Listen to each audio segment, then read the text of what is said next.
How's it going, guys? Hope you're doing well. My name is Max Crone, and this is the Max Crone Show. Today, we have the pleasure of interviewing a highly impressive relocation specialist, Ian Morse. He's directly and indirectly helped over thousands of people find their dream home across the country. And with that being said, glad to have you on, Ian. Oh, thank you very much, Max. It's a pleasure to be on your podcast. Great. So let's start off with a pretty basic question.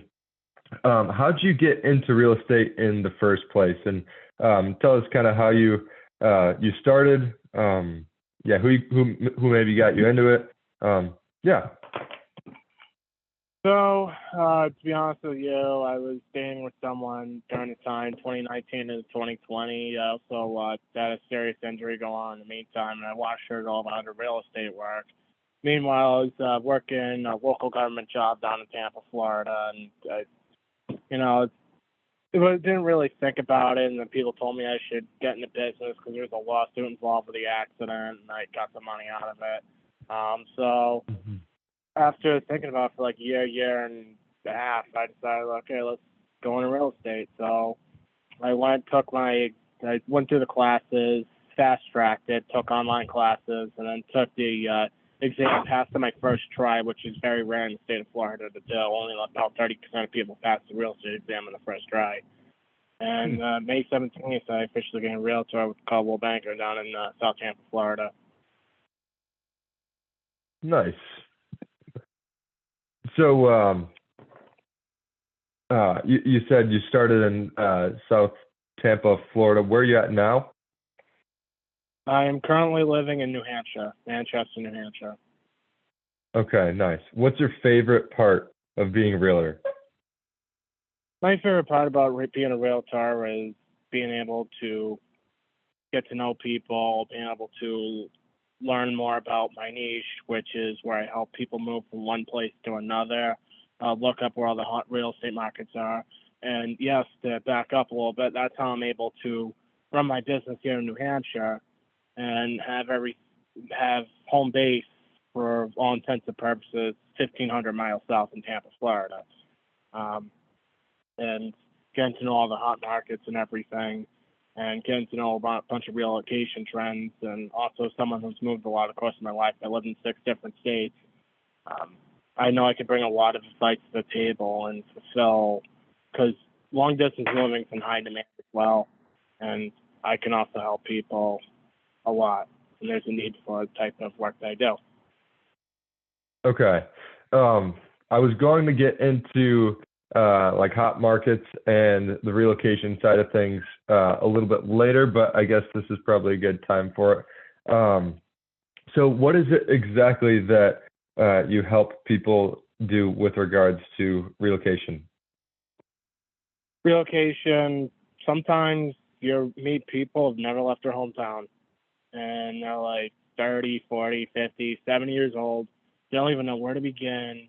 They want to leave their hometown because places do change, or for one reason or another. It's like I wrote a blog post on a website, ianmorse.realtor, about the facts about moving. And there's literally a list of reasons about the size of a CVS receipt of the reasons of why people move from one place to another. Sometimes it's because of a new job, or sometimes for whatever reason.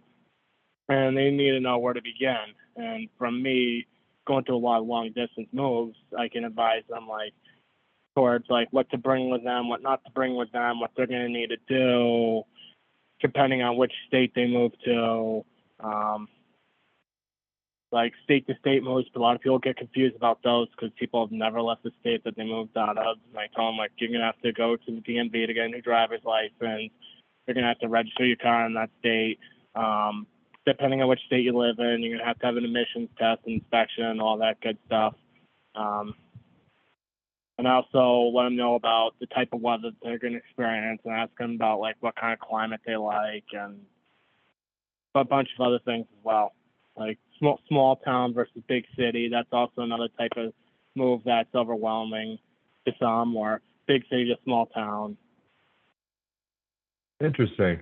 So when it comes to relocation and the obstacles, what do you think is the biggest hurdle that people that are relocating need to get over in kind of any situation? Change. It's going to be a change. Even if you're moving from one apartment unit in the same building that you live in to another apartment unit, and it could be right next door, it's going to be a change. No matter like if it's that close or that far away. You're literally going to have to take every single item you have in the place that you live in now and move it, or figure out what else to do with it. Have a yard sale, donate it, and write off your taxes, throw it away, do whatever, sell things on eBay if you have to, or just bring it with you, and then you have to put it down, and then you have to refigure out where you're going to put everything, and it's just it is a process, but it's worth it for a lot of people. Okay.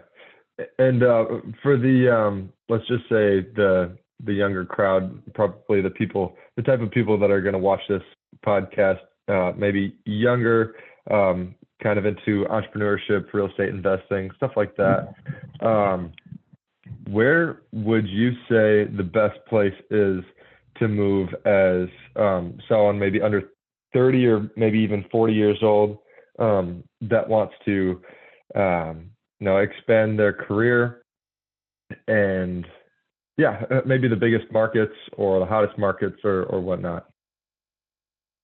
So you're going to want to find somewhere where the real estate's appreciating, the economy's doing well, and there's plentiful amount of jobs.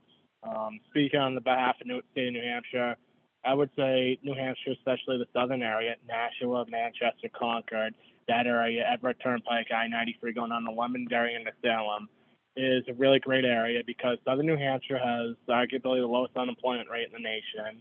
There's a lot of jobs out there, especially jobs that require like skill with like a bachelor's or a master's degree. Not to mention Manchester in particular, but also Nashua and Concord as well, which is the state capital. So there's a lot of government jobs there. There's a lot of people moving here because New Hampshire is looked at as a tax haven, and the eyes of someone from New England or the Northeast. There's no sales tax here. There's no income tax on active income, and that's going to turn into all income beginning in 2027. So a lot of money is going to come up here, a lot of investment money as well. Not to mention, people are moving from the west to the east coast because it's cheaper, and a lot of people move from the south to the north because they're getting sick of the hot weather, and people move down to places like Florida and the Carolinas, Texas because of COVID. They're all coming back here. It's like, it's too hot. I just can't deal with it down here. So they're coming back to where they came from, but they might not want to move back to Massachusetts or New York or Connecticut, so they end up moving somewhere like New Hampshire. So that's the reason why the real estate is appreciating. Wow. So you seem to know a lot about the New Hampshire real estate market, like as you should in your position. So how long have you been here? Is this where you've been for a while now, or just the last couple of years, or what? I've been living in Manchester since May of 2022, so we're talking a year and 2 months. Okay. Interesting. So you kind of alluded to this in your last answer, but what do you think we have in store for the overall U.S. market? Do you think, or is your answer wrapped into that last answer? People are moving from the south to the north, and from the west to the east. What do you think is going to happen with maybe interest rates?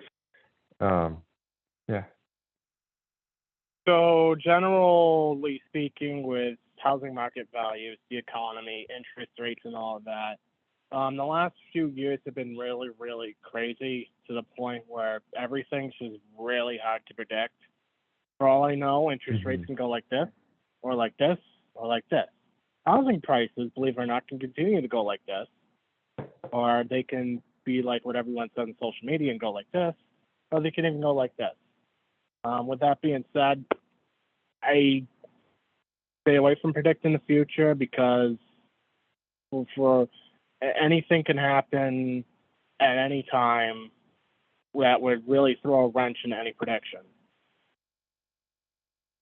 So you are focused on more so present measures and present statistics, things that are actually happening. You look at those and say, okay, people are moving from Florida to South Carolina or something like that for whatever reason, and you kind of take that and make that your prediction, as opposed to, oh, the rates are maybe going down. I'm not going to bet on housing prices going up. Or yeah. Yeah, I will say this though. There's a lot of economists out there, people that have went through like 7 years of higher education to learn about the economy and to work for these big publications to predict the future, and they make a boatload of money to do so. And they're saying like, oh, well, interest rates are going to fall to 5% by the time like mid-2023 happens. Well, guess what? It's July 6th already. It's mid-2023, and interest rates are still around 7%. There's like major economist people with billions of dollars saying like, oh, the housing market was going to crash in like spring of 2023, but here we are. A lot of places still have record high home prices at or near. Like the closest thing we saw to a crash is out in California and Austin, Texas, or like one of the pandemic boom towns out in the Mountain West, where a lot of people from California moved just a little east into the Rocky Mountain area, and that brought up prices so high where to the point where people couldn't afford them until they went down just a little bit, and then people started buying again. Tampa, Florida kind of saw a similar dynamic as well. When interest rates went sky high, and Tampa was still riding a boom because part of the reason is City got a lot of exposure during COVID. When Tom Brady came to play with the Buccaneers and the Lightning won 2 Stanley Cups and the Rays are doing well, and people are watching TV, they're at home bored, and a lot of people from Massachusetts like Tom Brady and Rob Gronkowski and the rest of the New England region. So that brought a lot of people from there down to the Tampa Bay region to buy homes, and that really boomed prices over there until like Brady retired and Gronk retired, and people realized that Tampa's not really a good place to live, and that's what dipped prices a little bit during the later half of 2022 to only go up a little bit during 2023 again to basically break even like someone who bought in spring of 22 would basically break even in 23, maybe a little bit less with 22 and 23. Okay.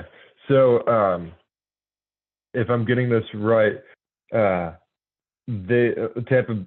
has seen kind of a decrease in medium purchase value, if you will, for the last maybe year and a half or so, and now it's starting to rebound to its average, or maybe what it should be, or not what it should be. You ask anyone from Tampa about their real estate values, you could probably find a solid majority that would tell you it's still way too high. But the fact is, a lot of people are moving down to Florida, a big retirement state, and there's a big retirement demographic that's either have retired or on the verge of retiring. Not to mention the rise of remote work as well. People want to move somewhere warm, but that's TBD because one, jobs are bringing people back to the office. Even for 2 or 3 days a week, you can't really commute via airplane unless you have a boatload of money. Or two, from my previous point, they realized that Florida is not exactly paradise, and they moved back to a place that more suits their climate. Carolinas might even see a boom, and another area, because of inflation, everything being so expensive, that has seen a housing market boom is the Midwest. Places like Ohio, Indiana, and I would even consider Western New York and Western Pennsylvania to be the Midwest as well, where you can buy a decent home over there for $300,000 or less, and people like that. And a lot of people have been moving over there. Okay. And I know you don't get into, forecasting appreciation, but would you say the Midwest is maybe a decent place to invest, or maybe not live per se, but yeah, I guess you could say invest?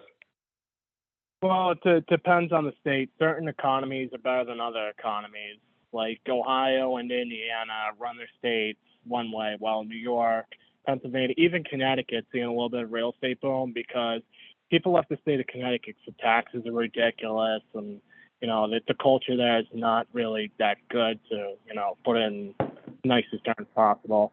And people left Connecticut over the past 15 years, and while like Massachusetts real estate values went like this, and New York's real estate values went like this, Connecticut real estate values stayed down here. Even Rhode Island went like that as well. So that's another state where you can buy a decent home for $250,000, and with inflation being all that, people are like, all right, well, I want to buy a home. Connecticut's homes, I can buy a decent home for $250,000. This is where I'm going to go, and eventually, because that's a state that people don't want to move to, like Ohio, Indiana, Wisconsin, Michigan, Illinois, New York. Eventually, it's going to hit a brick wall, either with home value appreciation or with inflation being less, or wages go up more than inflation, to the point where people will look elsewhere. It's like, oh, it's not worth it to move out to Connecticut, Ohio, Indiana, New York anymore because it already got too expensive for me to even consider this place, so I'm going to stay put where I am. Not to mention, like, a lot of those states, especially New York and Connecticut, have some of the highest property tax rates in the country. Interesting. Yeah, that makes sense. So on kind of a macro level, there are reasons why people wouldn't be moving to some states, but on a micro level, there are reasons for kind of the opposite and vice versa. Yeah, it's an interesting combination. Like, for example, California. California has some of the nicest weather in the country. Like, if high prices and taxes weren't a thing, I'd probably be living in San Diego year round. But I mean, that's the thing that is right now. And California's real estate values were very high priced to the point where people couldn't afford them anymore. Not to mention it's one of the highest tax states in the country.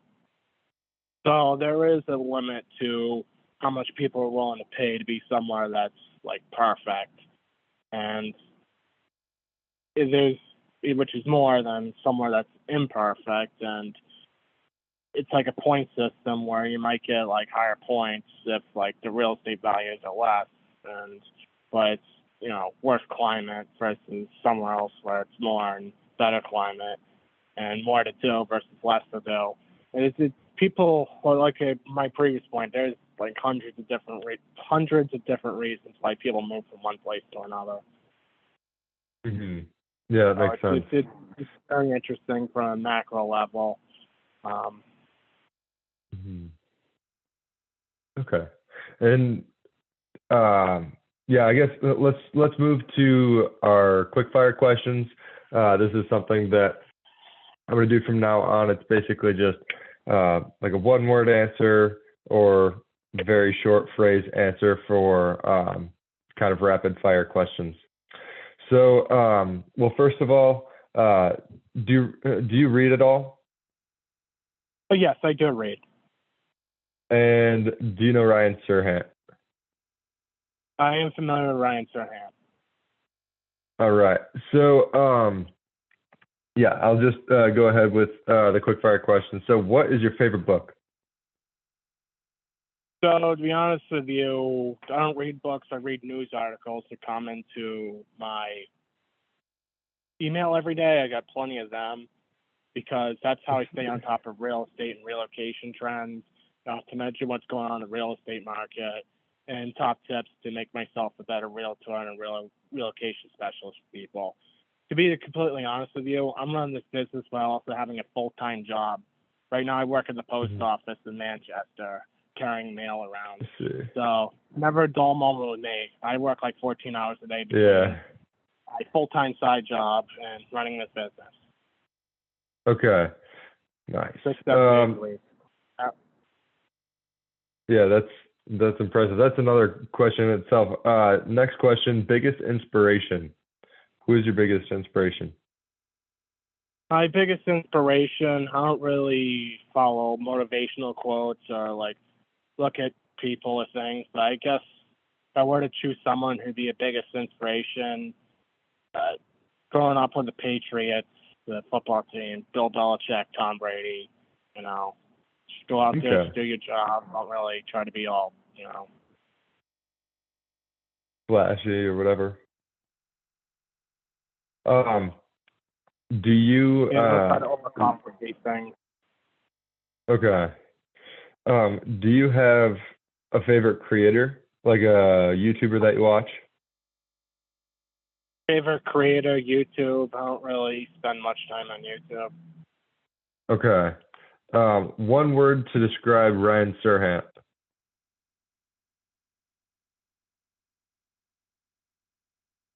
Excellent.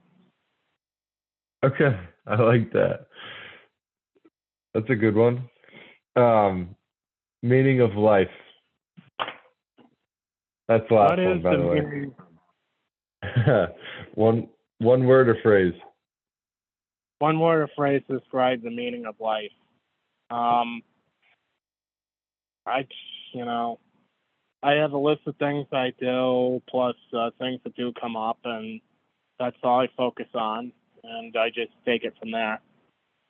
I don't really try to branch away from to all these different types of things. I like to stay focused. Okay. Interesting. Let's see here.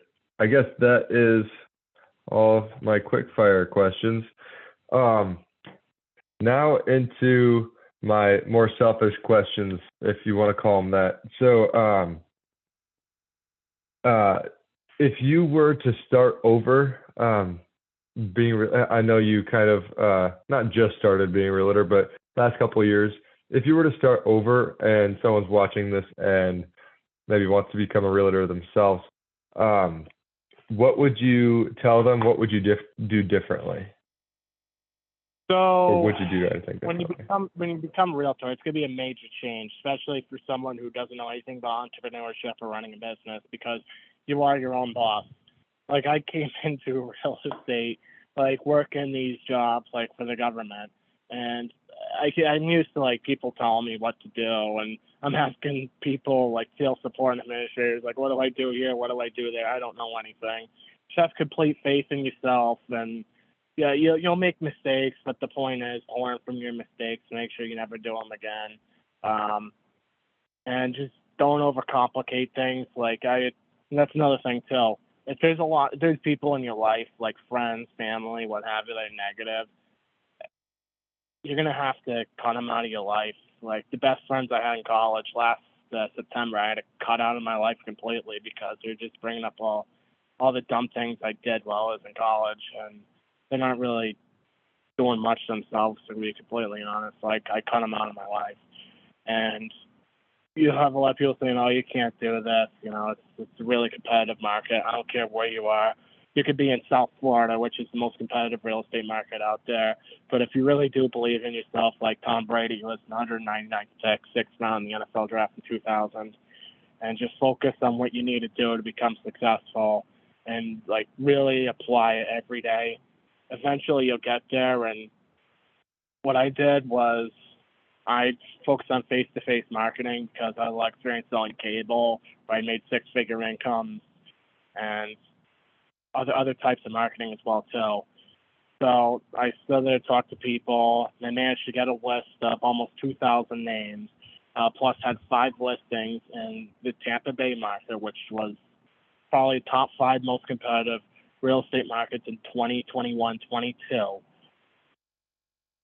Brand new, didn't really know anyone down there, just by, staying focused, doing what I had to do, not letting anyone else bother me. I quit drinking over 3 years ago as well, and that's all I've been focused on. Nice. That's some solid information there. That's for sure. And I'm very glad to provide it as well too. Regarding content, you said face-to-face marketing. How do you keep up posting on your Instagram? Your Instagram videos. Yeah, I'll leave a link to your Instagram. Your content is very insightful and yeah, very easy to just listen to and just keep scrolling all of your videos. So how do you make those videos like every day or every other day? How I make those videos goes back to not overcomplicating things. Like right now, I'm sitting in my driveway right now wearing an Under Armour t-shirt, just hanging out, and got a plastic folding table I bought at Walmart for $20 sitting on a plastic chair. You know, keep things very simple. And another thing is, if you're going to talk about real estate news or anything, or do your marketing work as well, you got to be prepared to know about real estate trends, how much things cost, provide general information, especially if you want to go into more full service real estate like my niche. I meet the customers, I see what they're looking to do, and I stay by their side for long distance moving advice. But in terms of real estate advice, I get them introduced to a top notch realtor who's part of my relocation network, and that can go anywhere around the world. So if you're looking to move to Boston, Miami, Los Angeles, Montreal, Mexico City, Rome, Tokyo, I can introduce you to a real estate professional in any of those markets, Australia, anywhere. And if you want to do more full service real estate work, you better have a mortgage lender that you know and trust, that you want to work with. But I don't want to do any information overload to anyone who's looking to be brand new in the market or overwhelm anyone. Just take things baby steps, one thing at a time. Make sure to stay organized.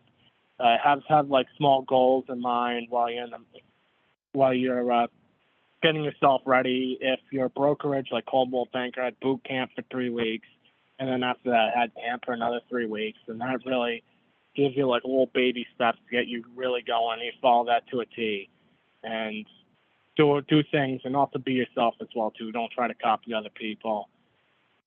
You'll be really successful. Interesting. Final question here. So you mentioned working, sometimes 14 hours a day.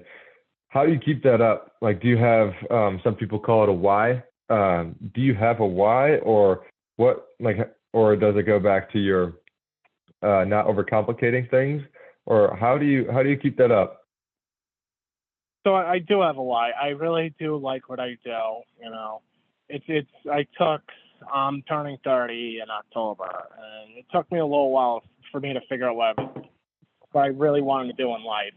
I had people 5 years ago look at my resume and say, well, it looks like you're the jack of all trades, but the master in none. And it goes back to, and I finally found something I really like to do. So that's how I remain to stay focused, because I understand how the business side of things work, and you really need to be on top of your A game as much as possible. Not to mention, I'm willing to say this on the record, I really don't like working for the post office. And eventually, there's a day that comes, hopefully sooner rather than later, they can resign working for the post office, focus on this full time, where it's going to be like, if you think the work I'm doing right now is impressive, it's going to be like this times 3 once I'm done working for the post office. I even tried to apply for small business loans in the past few weeks just so I can, get the post office behind. But given how tight lending is nowadays, it's not that easy. And basically plugging along, and eventually I'll get there. It's just, take it one day at a time. Not to mention, my business come a long way in the past, July 6th, past 60 days. And a lot of big things happened. I had one of my favorite realtor down in Tampa take over my book of business of 2,000 leads, and she's getting people left and right to begin calling them. So I'm super excited about that. Nice. That's awesome. Well, it's been very insightful. Thank you for coming on once again. Before we go, right before we go, where can people find you? Maybe on Instagram, LinkedIn, Twitter. Where can people find you? Oh, by the way, I forgot to say this. Thank you very much for watching all my Instagram content and being a big fan of it as well. I really do appreciate that. I made things really simple right now. I might change this in a little bit because what I do right now in terms with helping people move from one place to another, and what a typical realtor does is different to say the least. But as of right now, July 6, 2023, it's very simple. My website, my Instagram, my LinkedIn, and my Facebook's all one name, IanMorse.Realtor. Like if you were to type into your Instagram search bar and go to IanMorse.Realtor, you'll be able to find me there. And if you were to go into your web browser and go into the URL and type in IanMorse.Realtor, you'll be able to find my web page there. My first name's spelled I as in Isaac, A as in Apple, N as in Nancy. My last name's spelled like Morse code, Samuel Morse. M as in Mary, O as in Oscar, R as in Richard, S as in Samuel, E as in Edward. Great. Well, first of all, or lastly, I should say, sorry for butchering your name on the intro. Your last name. That's my bad. It's okay. But yeah, thanks again for joining me, and I'm sure we will be in touch. Everybody listening, like, comment, subscribe, all that fun stuff. Share this if you found it insightful. Yeah, comment what you'd like to see in the future. But yeah, see you in the next podcast. Thank you very much for having me on, Maxwell.